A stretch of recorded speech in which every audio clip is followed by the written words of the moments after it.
Welcome to Freshly Pressed 981.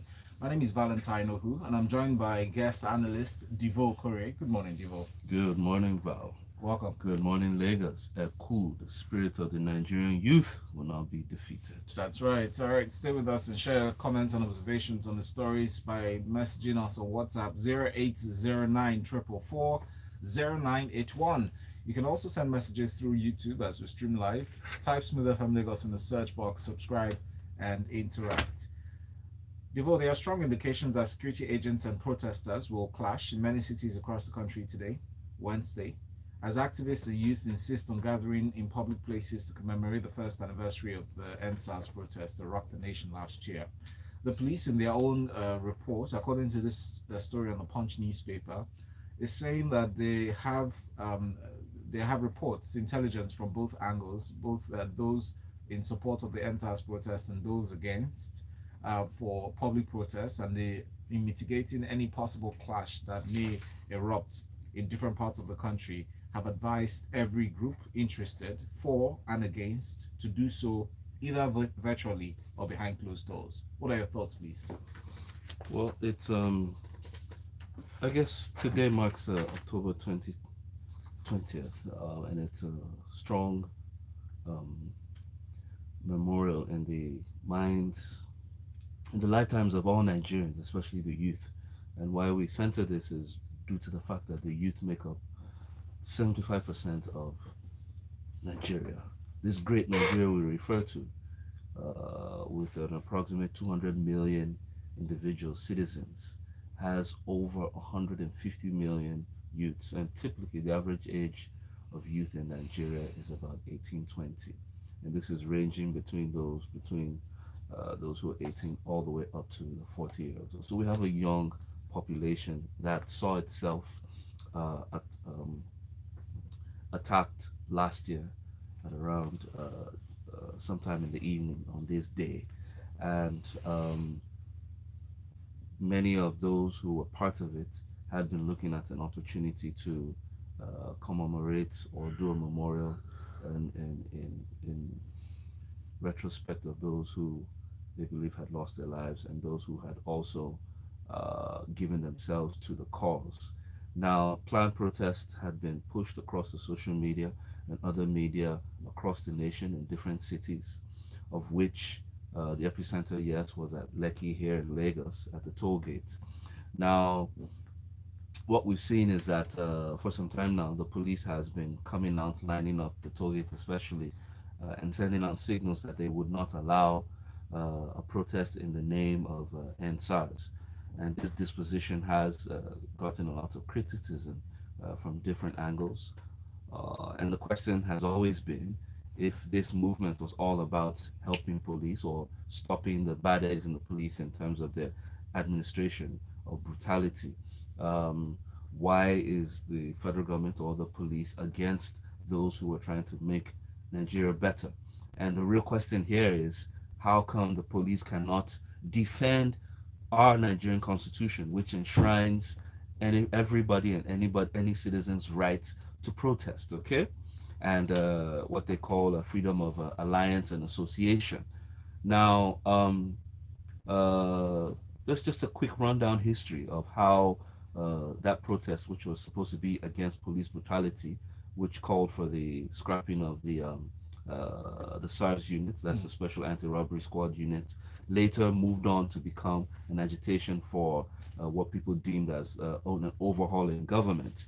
And it became bloody on the 20th, whereby having picked various spots in the nation where the youth were protesting, especially in Lagos at the toll gate, some military and police officials came, and there were gunshots and there were attacks. And before we knew what happened, the next day there was wanton destruction and vandalization nationwide, which saw the destruction of police stations, the burning of private shops, and then a little after there was the palliative destruction of warehouses nationwide. Well, Amnesty International is still insisting that up to date, 365 days after that incident, that even with the judicial panels, those who were involved and those who have suffered police brutality have not been prosecuted till date. Yeah. So One thing is, like I said, what the number one question is, why can't the police defend the Constitution? If it is all right to protest at any point in time without um, destroying or vandalizing or disturbing the public, how come the police are not willing to defend that and protect? Sometimes, for frivolous reasons, we see police protecting protesters, but in the issues of like the as we report here all the time, the Shiites, anytime they do their peaceful procession yearly, there's always issues of attack Yes. and blood and sometimes death. And in this case, the youths who are coming out to symbolize their efforts in making the country a better place. The truth is, it's when you protect the protesters that is when you can separate them from the hoodlums. But the lie that keeps being pushed all the time is that anytime people come out to protest on a position that government is not in tandem with, that hoodlums are liable to overrun it. Well, that's the point. Do your duty and protect the protesters. Separate the wheat from the chaff. Yes. Let's move on to this next story from The Guardian. Kaduna joins federal government Ado to bar unvaccinated civil servants from offices. The Kaduna state government yesterday announced a 12-day ultimatum for all civil servants in the state to receive their COVID-19 vaccinations or vaccines in the latest of the compulsory vaccination push embarked upon by the federal and some state governments. They're given an embargo. The statement read, as it continues to balance public health considerations and the safe pursuit of livelihoods, the government is constantly monitoring COVID-19 infections in the state and reviewing the pattern of the spread. And based on these reviews, they've released this advisory and warning. Ivo, what are your thoughts regarding this move? Well, as we are battling the pandemic, okay, Nigeria has had a better experience. However, some positions have been taken as regards the vaccination policy. One from the federal government, whereby they said by December 1, they expect all civil servants to have been vaccinated, or else they won't be able to enter the federal government offices. Hereby, Edo State also picked up on a vaccine mandate where it said that was in mid-September that uh, anybody and everybody who wanted to enter public space must have been vaccinated. Well, they started, but I'm not sure that has gone down quite well.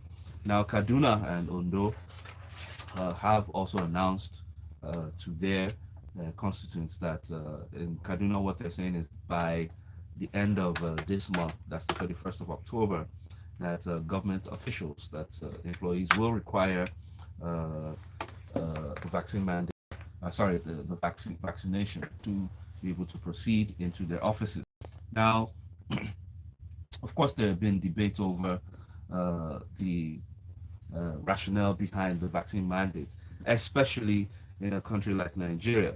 And the NBA chairman on public interest, Monday Obani, had said that he would drag the federal government to court if they intend to enforce their vaccine mandate on the 1st of December, whilst Professor Tomori, an expert working with the presidential task force, had said that usually doesn't agree with him, but on this instance he does, because he believes that the federal government has made the vaccine available and they've given sufficient time for people to get vaccinated.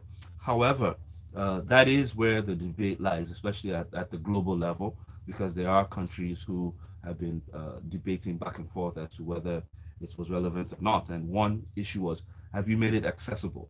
Can people off without stress go out and get vaccinated? And sometimes when there's a cost put to it, it becomes a problem. Two, is it available? Even if you wanted to pay, can you easily go out, or are you going to go through stress? And the thing is, beyond the federal government or the state taking a position, we need to hear from the residents. Like, for example, federal civil servants. And if they're in, they need to send in responses. If you're a federal civil servant, has the vaccine been made available for you if you want it in an easy manner? For those who are in Edo State and Kaduna State, we want to hear from them. Has the vaccination points been made available to you?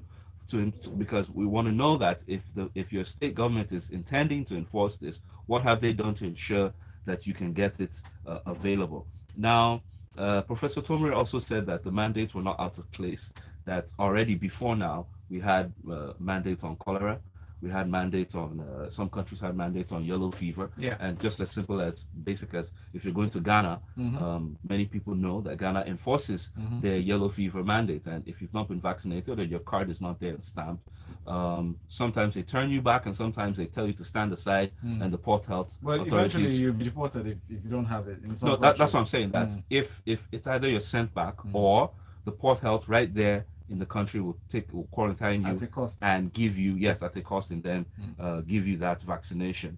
Now, some have said, well, fine, there should be a mandate, but should it be at this point in time that uh, the vaccination, the what do you call them, the vaccines for COVID went through an unusual speedy clinical trial, and that I mean, the full I was still talking about that. We're in 2021. yes, the full Things are better. process, the full process should have been taken.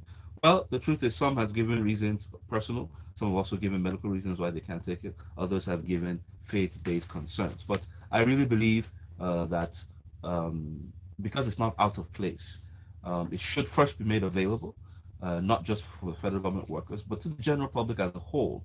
Nigeria hasn't seen itself buy vaccines. We've relied on the, in quotes, free, I beg, help us opportunities that have come through COVAX. And that itself has put us into the red states, especially when we travel. Thank you, Devo. Sharon says on WhatsApp, this is the total. What is the total number of vaccine doses that have reached Nigeria? What is the total population size of the federal civil service? Do the numbers add up?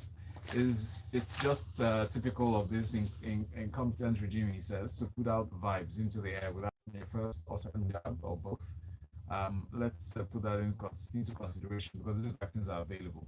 Jerry says, good morning, Val and Devo. With what I witnessed yesterday, the Shiite procession is never a peaceful one. Is the police for the government or for the people? These Belair-driven government officials said, he said.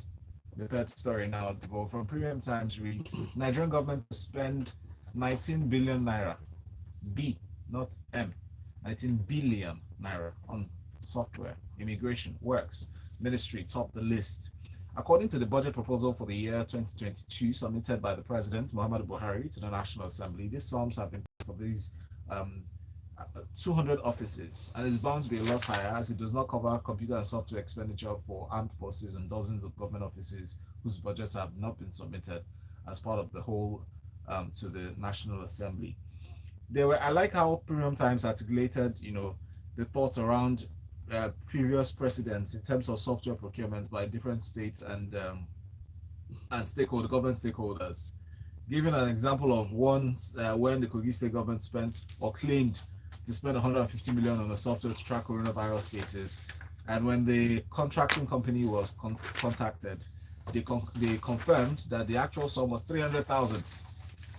150 million to 300. So it begs the question, really, what is this software, first of all? Because I don't see any information providing details of this software, what it does, and the size of the capacity for us to at least be able to estimate the cost. What are your thoughts? You're going far. The truth is, softwares are expensive, all right? And depending on what the government has exactly earmarked to do or to, like, for example, you can see what's going on in Apapa. A bit of technology, which they've been trying to do in some instances, would have resolved the issue. And sometimes it doesn't come cheap. However, the Premium Times has done like a highlight on how there's been an uphill budgeting for softwares, especially with the ministries, departments, and agencies, both at the federal level and at the state level. But you see, the real crux of this article, because we've not really spent much time on delineating, that's a big word, on chewing our budgets in and out to find out whether the 16 trillion plan for Nigeria is actually in our interest. Because what I really want to hear and what I really want Nigerians to take a hold of, because most times the budget, yes, can be seen as a piece of paper that really means nothing to the lives of Nigerians, and it might end up on the road as an akara or a granite wrapping paper, okay? Is the budget is the template or the roadmap towards how government intends to deliver on the mandates to its people. And we know that we have greater problems, okay, than even software.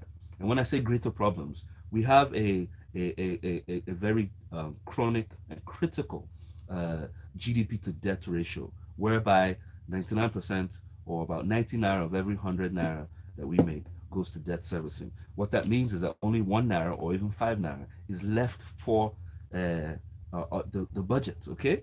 Now, what are we going to do with that little? That is question one. Two, if the government can't make enough money, or if it cannot borrow enough, okay, which some will debate, why should you be borrowing for everything? We know that the structure of our budget is high on the OPEX, that's the recurrent expenditure, meaning how you operate, your staff salary, etc., and co, rather than being on the capital expenditure, which is on infrastructure, which is where it should be a reverse of that. If the country had a budget that maybe like 60 to 70% was on infrastructure and 40 or 30 was on recurrent expenditure, I would have no problem. I would be egging them on and saying, go ahead, borrow till the last day. But the truth is, the real issues here are not being addressed. And we have leakage. When I say leakages, we're spending on things that are meant for consumption, like the subsidies, the major subsidies that are holding our budget down, like the FX rate, and each time you peg it from the real rate, you have to use dollars to plug it. We're talking about the leakages or that come with subsidy, petroleum subsidy, at 120 billion naira per month, which comes up to about 1.5 trillion in a year. We're talking about the electricity bill. We're talking about government, the over bloated state of government at the federal and the state level. These are the issues I need. We're talking about insecurity. How much money do we spend on the military that we cannot spend on the police, which is actually where the real growth and the fixing needs to take place? Two, where are the economic boosters? That's where I want Premium Times and every other investigative journalistic house to be able to concentrate on and break it down for Nigerians so that we can begin to say, okay, really at the end of the day, this budget really doesn't address our problems. At the end of the day, the price of Gary in the market is going to go up against us. So what you're saying now is the spending, these amounts being paid to be spent on software is a waste. No, not that it's a waste. I'm saying it's a minor issue amid the elephants in the room regarding so our budget. It shouldn't be prioritized. Yes. That's okay. Essentially. Thank you. Cheryl says, my brother, if everybody goes out today, will they be able to get the said vaccines? Have you tried? Question. Emeka from Ikeja says, I am a pharmacist. I know for sure that in Lagos State, as an example, you need less than 3 hours to get your vaccine. The problem here is the vaccine apathy. Emeka Ade from Bagada says, problem with the vaccine is simple. Your government does not procure it. It is pro bono, and you get Moderna vaccine today, and when you come for second dosage, they tell you that Moderna is not available. Rather, what they have is Johnson & Johnson. Most unfortunate. Callisto from CND says, or Magodo rather, says, as regards the NSAS protest, I feel protests cannot push the purpose of the protests. Okay. 1 year after, no visible reforms in the Nigerian police force. It says, how many police officers have been punished for wrongdoings? And I feel the police is against any reform because they have so much to lose if we get the police right. I don't think so. Ken from Surulere says, good morning everyone in the studio. When it comes to issues like IPOB protests against federal government election, etc., you will see the might of the federal government. But when it comes to the terrorists, ISWAP, Boko Haram, whose protest, you find that the government will lose their might. And all right, thank you.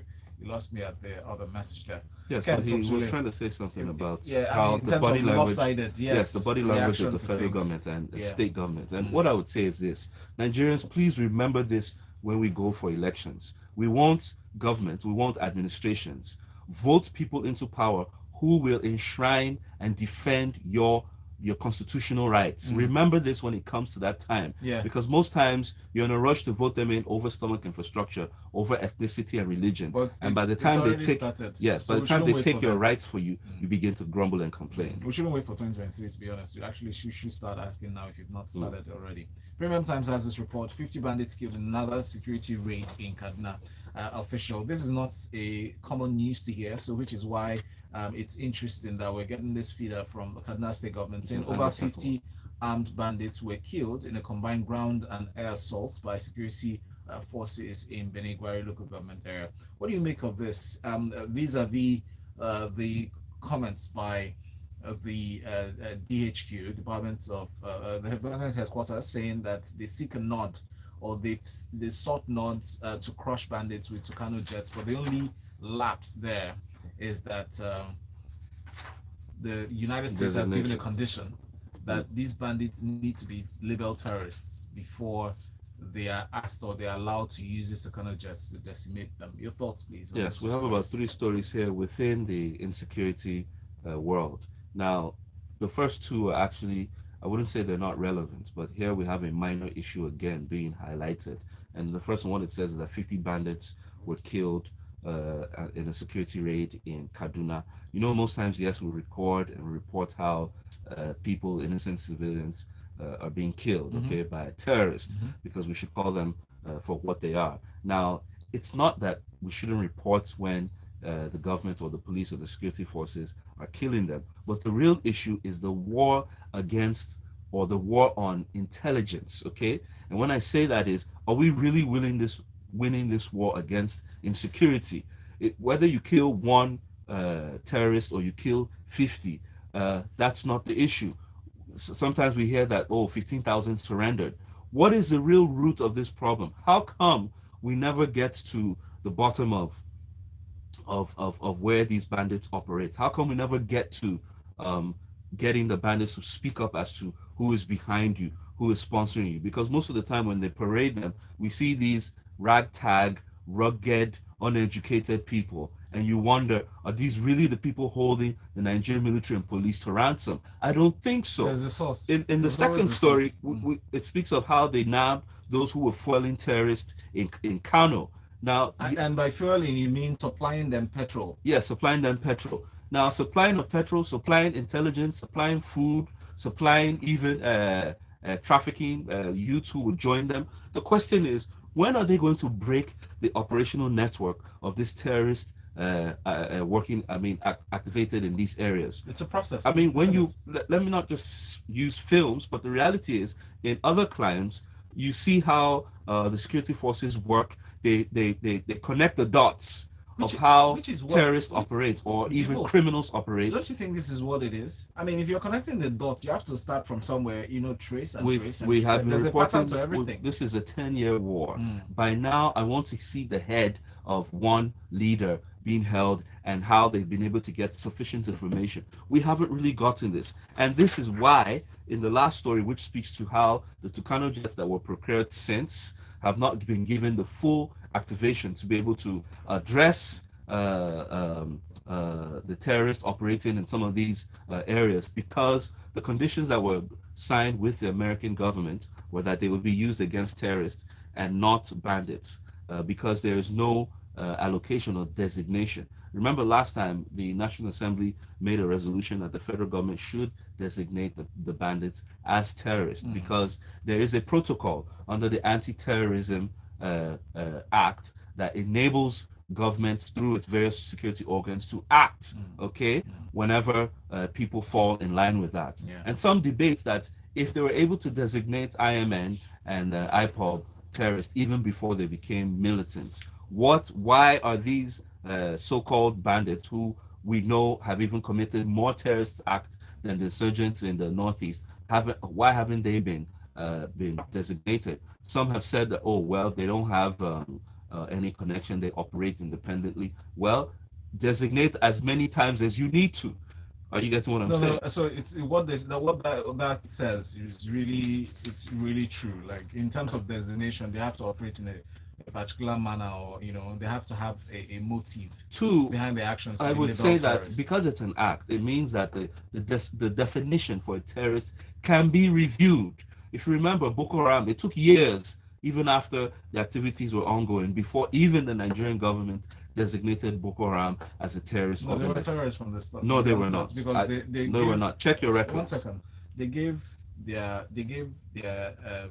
mantra. They told, it was clear that it was against Western education. No, I agree, but like I said, that check in your itself records. It makes took them- a while before the government designated them as terrorists. Even the actions that they took on them. If you remember, at the end of the Goodluck Jonathan administration, they quickly went to the Northeast, and it looked as if they did a mop-up. And it seems that action is taking place now with this so-called surrendering and the different policies that are taking place. But like I said, the federal government's body language needs to be cut clear, because we can't continue killing ourselves or dying in the name of definition. Mm. That people who abduct our children, abduct our students, kill and maraud innocent people daily would be told that they cannot be gotten the full weight of our kinetic force simply because the definition or the designation has not been done. Ned says we keep saying Nigerians should go and vote. I would vote, but I believe democracy is lost to a heavily funded corrupt side. Abi Bullion Vance. Thank you, Nidu. Alex says good morning. Good morning to you. Emeka from Ikeja says Boko Haram was designated and gasted as terrorists in 2014. Thank you, Emeka, for that insight. Please send your messages to WhatsApp 0809 444 0981. On YouTube, you can watch live, type Smooth FM Lagos in the search, and subscribe. Atabamail here on YouTube says these vaccines have a short shelf life. If you buy and the hesitancy permits you, you waste the vaccines, and that is something to consider in our analysis.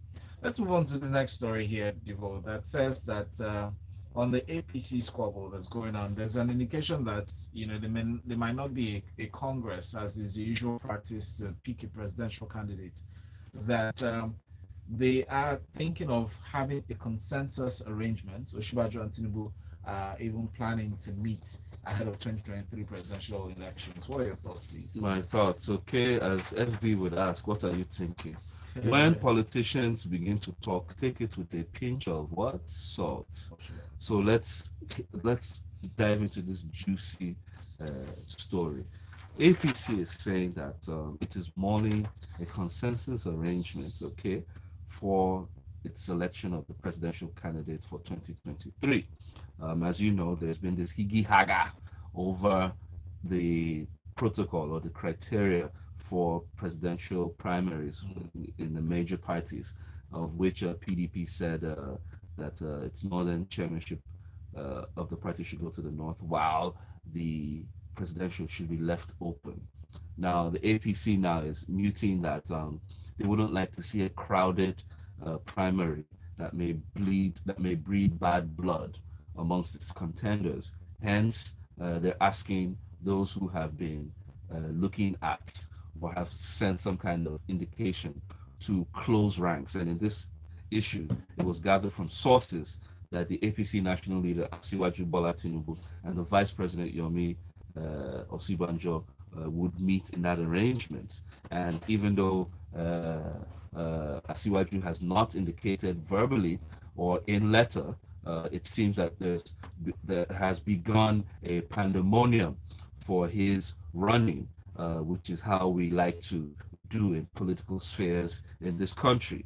Now, some sources have also said that even though the vice president did not visit Asiwaju in London, like many others did, that this did not mean that they were not looking at discussing what was the best way forward. Yes, well, let's come down to the root of the matter. Yes. Consensus versus Congress. What is the difference, and what's the implication of having a consensus, or what could be the potential of such a consensus to bring up a presidential candidate as soon as the time frame allows them?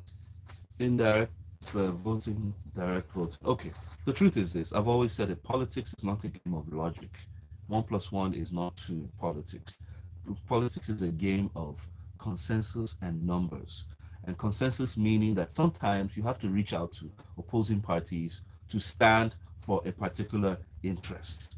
Are you getting what I'm saying? Now, the APC has gone through currently during its congresses, the local government level, have come with a bit of agitation, and they're still agitating to date. Now, the advantage here is that if the APC, as a party on its own, is able to agree on a consensus candidate, very well, it's their right as a party. So, but can they get a consensus candidate faster than they would if they had organized Congress? It's up to them. It's entirely up to the party as an independent organization to choose how it throws up its candidate. And I'm taking this opportunity and asking other parties to be able to take notes to ensure that they get out their candidates in time.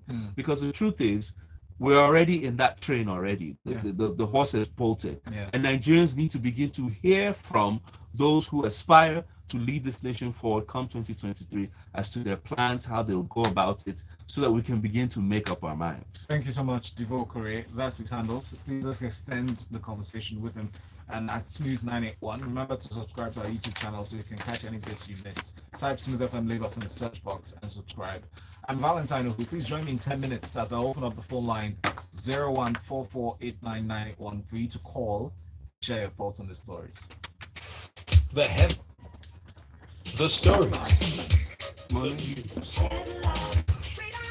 in-depth analysis of national. No, we will do our own exercise here.